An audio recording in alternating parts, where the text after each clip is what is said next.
देखिए, बिहार सरकार के द्वारा एक बहुत ही बड़ा अपडेट आया हुआ है उनके लिए जो अभी सरकारी जॉब यानी कि गवर्नमेंट जॉब कर रहे हैं। उन सरकारी कर्मचारियों के लिए ये बहुत बड़ा अपडेट है, क्योंकि बिहार गवर्नमेंट ने एक ऐसा फैसला लिया है आपके लिए, एक ऐसा फैसला लिया है जो एक तरह से फायदेमंद भी है और एक तरह से आपको नुकसान भी है। तो जो ये नियम लाया गया है बिहार सरकार के द्वारा, वो नियम को समझना जरूरी है और ये भी जानना जरूरी है कि ये नियम किसके लिए है, किसके लिए नहीं है, इस नियम का फायदा क्या है और इस नियम का नुकसान क्या है। सो ठीक है, तो देखिए, क्या आप सरकारी नौकरी के लिए मिलेंगे सिर्फ एक मौका, यानी कि ऐसा माना जा रहा है कि अब जो भी सरकारी नौकरी करेंगे लोग, जो भी एग्जाम देंगे, उसके लिए केवल एक मौका मिलेगा। तो ये ऐसा नहीं है, ये कोई डरने वाली बात नहीं है, इससे फायदा भी है, नुकसान भी है, वो पूरा डिटेल्स हम लोग बात करेंगे। सबसे पहला बात करने वाले हैं कि सबसे बड़ा कंफ्यूजन क्या है, सबसे बड़ा इस नियम का कंफ्यूजन क्या है जो लोगों को समझ में नहीं आ रहा है। यह नियम किसके लिए है? पहली बात कि यह नियम है किसके लिए, जो केवल एक बार ही एग्जामिनेशन देना है।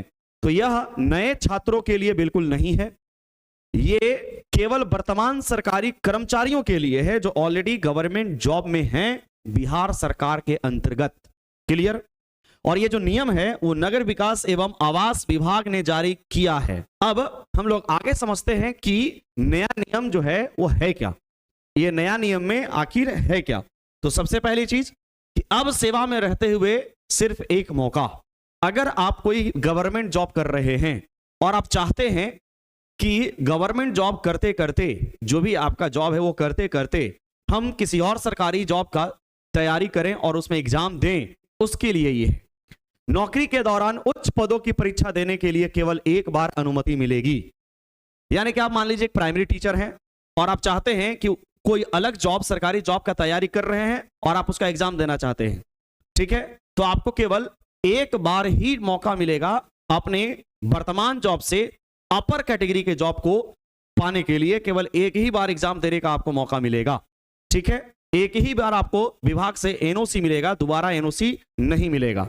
अगर दूसरी बार परीक्षा देनी है तो इस्तीफा देना होगा। और अगर आप चाहते हैं कि अपने जो वर्तमान पद है आपका, उससे ऊपर वाले पद में आप जाना चाहते हैं और आपका एक अटेम्प्ट खत्म हो गया है और आप फिर भी एग्जाम देना चाहते हैं, तो आपका वर्तमान जो जॉब है, नौकरी है, वो छोड़ना पड़ेगा।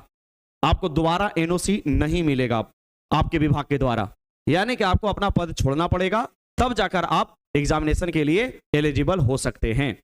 और बिना इस्तीफा के दोबारा एनओसी आपको मिलने वाला नहीं है।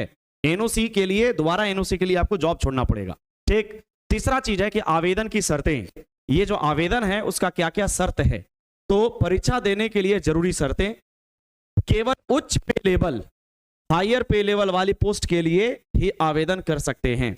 जैसे मान लीजिए कि आप एक सरकारी जॉब में हैं और आपका सैलरी है 50,000, तो आप 40,000 वाले नौकरी के लिए आवेदन नहीं कर सकते हैं, 60,000 के लिए कर सकते हैं, 70,000 के लिए कर सकते हैं। समान पे लेवल के लिए अनुमति नहीं मिलेगी। अगर आपका जॉब 50,000 है और 50,000 पे स्केल वाले पे आप आवेदन करना चाहते हैं तो भी आपके लिए ये एलिजिबल नहीं होगा।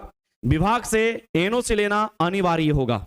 ओके, एनओसी लेना अनिवार्य होगा। अब विभाग डिसाइड करेगा कि एनओसी दिया जाएगा आपको कि नहीं दिया जाएगा। और आगे है, सरकार ने ऐसा किया क्यों, आखिर कारण क्या था ये करने का, आखिर नियम क्यों बदला। ये नियम जो है बदलने का कारण है कि बार बार लंबी छुट्टी लेने से विभाग का कामकाज प्रभावित होता है। जैसे कि आप कोई सरकारी जॉब कर रहे हैं और बार बार एग्जामिनेशन देने जा रहे हैं, तो जिस जॉब में आप हैं वहां पे थोड़ा सा प्रॉब्लम क्रिएट हो जाता है। बार बार एनओसी जारी करने की प्रशासनिक जटिलता को कम करना। अब बहुत सारे ऐसे कर्मचारी होंगे जो बार बार छुट्टी ले रहे हैं, तो बार बार उनको एनओसी चाहिए, हर व्यक्ति को एनओसी चाहिए, तो प्रॉब्लम थोड़ा सा होता है इसलिए। और कर्मचारियों का ध्यान अपनी वर्तमान जिम्मेदारी पर बना रहे, इसके लिए।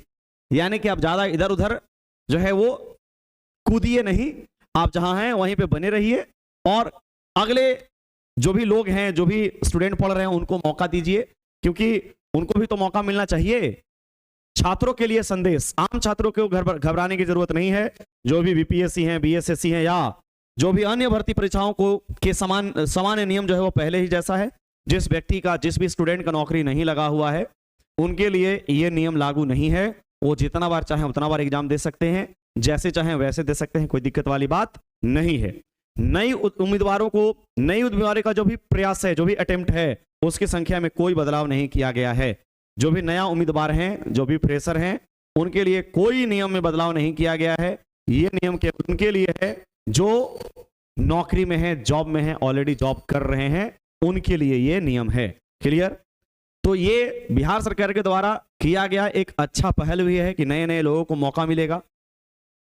और एक थोड़ा सा खराब पहल है कि जो जॉब में है वो अपने एक बार में अगर आपने एग्जामिनेशन क्रॉस कर दिया, पास कर दिया तो अच्छी बात है, नहीं तो आपको भी प्रॉब्लम हो सकती है, और नहीं तो आप अपना जॉब छोड़ सकते हैं। तो यही था जानकारी। अगर अच्छा लगा तो सब्सक्राइब, लाइक और शेयर जरूर कीजिएगा। बहुत बहुत धन्यवाद।